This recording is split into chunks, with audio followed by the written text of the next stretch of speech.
आज इस वीडियो में गाइस हम देखेंगे ख्याति के मूल्यांकन की विधियां। गाइस हमारे 12th स्टैंडर्ड में 12वीं कक्षा की जो अकाउंट की बुक है, उस अकाउंट की बुक में ख्याति के मूल्यांकन की 5 विधियां दे रखी है।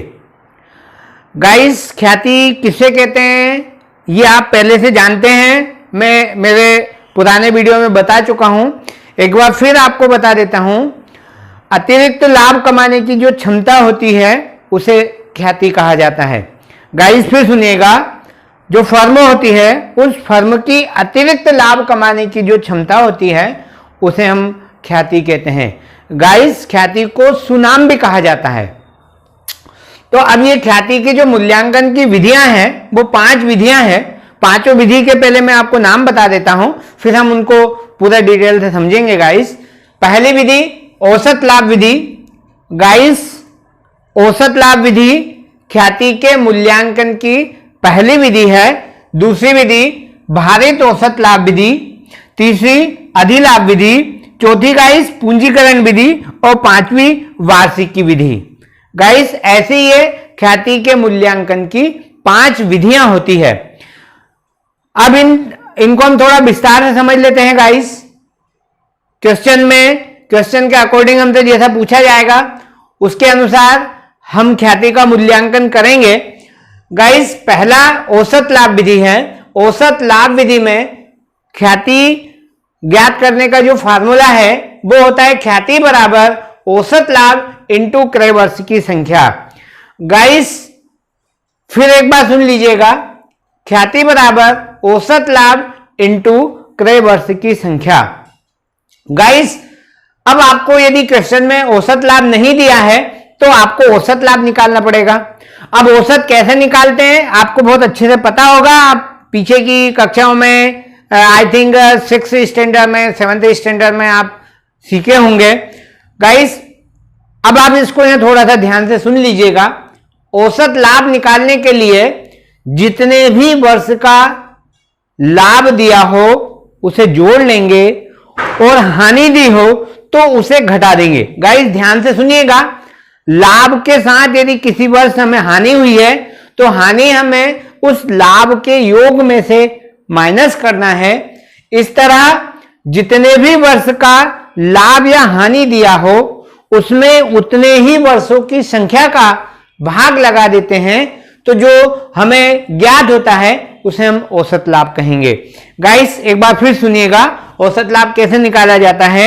हमें क्वेश्चन में जितने वर्ष का लाभ दिया हो उसे जोड़ेंगे, हानि दी हो तो उसे घटा देंगे, फिर उसमें उतने ही वर्षों की संख्या का भाग लगा देंगे जितने वर्ष का लाभ या हानि दिया हो। गाइस इस तरह से औसत लाभ निकल जाता है। फिर क्वेश्चन के अकॉर्डिंग क्रय वर्ष की संख्या जो दे रखी हो उस क्रय वर्ष की संख्या का उसमें गुणा कर देते हैं। इस तरह से औसत लाभ विधि में हमारी ख्याति की राशि जो है वो ज्ञात हो जाती है। अब यहां पर आपको ध्यान रखना है, यदि क्वेश्चन में क्रय वर्ष की संख्या 2 दे रखी है तो आप 2 लिखेंगे, 3 दे रखी तो 3 लिखेंगे, 4 दे रखी तो 4 दे रखेंगे। किंतु गाइस यदि क्वेश्चन में क्रय वर्ष की संख्या का स्पष्ट उल्लेख नहीं है तो आपको 3 मानना है। फिर आप यहां पे औसत लाभ में 3 का गुणा करेंगे, फिर आपकी ख्याति की राशि ज्ञात हो जाएगी। तो गाइस ध्यान रखिएगा, सूचना के अभाव में क्रय वर्ष की जो संख्या है वो 3 मानी जाती है। गाइस ये हुई हमारी औसत लाभ विधि। आगे हम चलते हैं भारित औसत लाभ विधि। भारित औसत लाभ विधि में आपको फिर ख्याति का फार्मूला देखना है, ख्याति बराबर भारित औसत लाभ इंटू क्रय वर्ष की संख्या।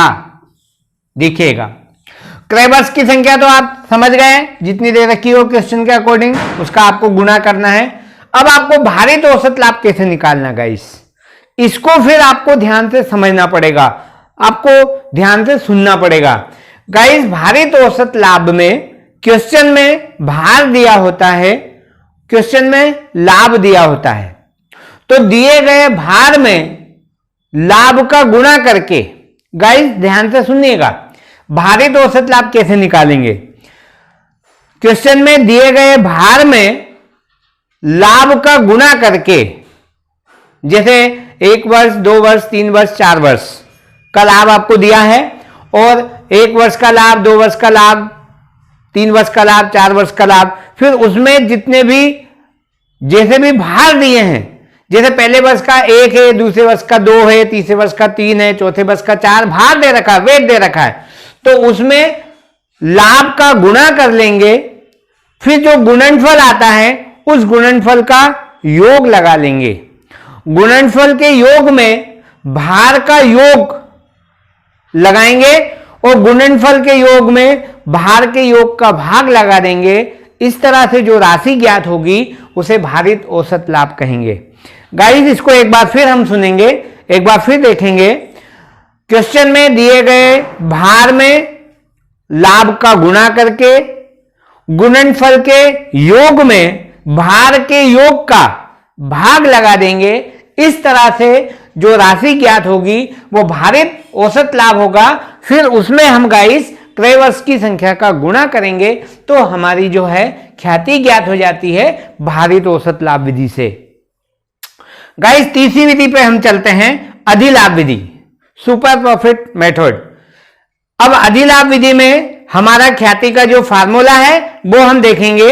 यहां पर देखिएगा, ख्याति बराबर हमें ख्याति ज्ञात करना है, तो देखिएगा ये अधिलाभ निकालने का फार्मूला है और ये है ख्याति निकालने का अधिलाभ विधि में। तो अधिलाभ विधि में ख्याति बराबर अधिलाभ इंटू क्रय वर्ष की संख्या। गाइस, अधिलाभ विधि में ख्याति ज्ञात करने का फार्मूला होता है अधिलाभ इंटू क्रय वर्ष की संख्या। अब यदि क्वेश्चन में अधिलाभ नहीं दिया है, सुपर प्रॉफिट नहीं दिया है, तो गाइस ये सुपर प्रॉफिट हमें ज्ञात करने का फार्मूला होगा हमारा, अधिलाभ हमारा ज्ञात करने का फार्मूला होगा अधिलाभ बराबर औसत लाभ माइनस सामान्य लाभ। गाइस, पहले आप औसत लाभ निकालना सीख चुके हैं, औसत लाभ कैसे ज्ञात किया जाता है। अब यदि आपको क्वेश्चन में सामान्य लाभ भी नहीं दिया है तो सामान्य लाभ भी आपको ज्ञात करना पड़ेगा। सामान्य लाभ क्वेश्चन के अकॉर्डिंग जो पूंजी दे रखी है उस पूंजी पर दिए गए प्रतिशत से ज्ञात होता है गाइस। जैसे एग्जाम्पल के लिए यदि आपको 2 लाख की कैपिटल दे रखी है, क्वेश्चन में 2 लाख की पूंजी दे रखी है और उस पर 10% प्रत्याय की दर है, तो गाइस वो 10% आपको ज्ञात करना है। वो 10% जब आप उसमें निकालेंगे, जब आप 10% निकालेंगे तो आपका सामान्य लाभ निकल जाएगा। तो गाइस, औसत लाभ में से हम सामान्य लाभ घटा देंगे, माइनस कर देंगे, तो हमारा अधिलाभ ज्ञात हो जाएगा। और अधिलाभ में क्रय वर्ष की संख्या का हम गुणा कर देंगे तो अधिलाभ विधि से गाइस हमारी ख्याति ज्ञात हो जाएगी। यह अधिलाभ विधि है। यदि मैं आपसे कहूं तो 12th स्टैंडर्ड में यदि हम बोर्ड की परीक्षा की बात करें, एग्जाम की बात करें, अकाउंट के पेपर की, तो अधिकांश वर्ष अधिलाभ विधि से ही ख्याति की गणना पूछी जाती है। चौथी विधि है पूंजीकरण विधि। गाइस, पूंजीकरण विधि में आपको ख्याति का फार्मूला है अधिलाभ इंटू 100 बटे दर। गाइस, ये आपको ध्यान रखना है, अधिलाभ इंटू 100 अपन रेट, ये पूंजीकरण विधि में ख्याति का फार्मूला है। फिर वार्षिकी विधि, वार्षिकी विधि में ख्याति का फार्मूला होता है गाइस अधिलाभ इंटू वार्षिकी का वर्तमान मूल्य। गाइस, मैं अगले वीडियो में निश्चित रूप से आपको ये जो ख्याति के मूल्यांकन की विभिन्न विधियां हमने यहाँ देखी है, समझी है, उनसे मैं आपको प्रैक्टिकली सवाल करके बताऊंगा, समझाऊंगा। गाइस, आपको वीडियो कैसा लगा प्लीज आप कमेंट्स करिएगा, लाइक करिएगा और सब्सक्राइब करिएगा। और हाँ गाइस, मैं आपसे एक रिक्वेस्ट करना चाहता हूं कि प्लीज अपने जो ओपिनियन है वो ओपिनियन जरूर मेरे को दीजिएगा गाइस।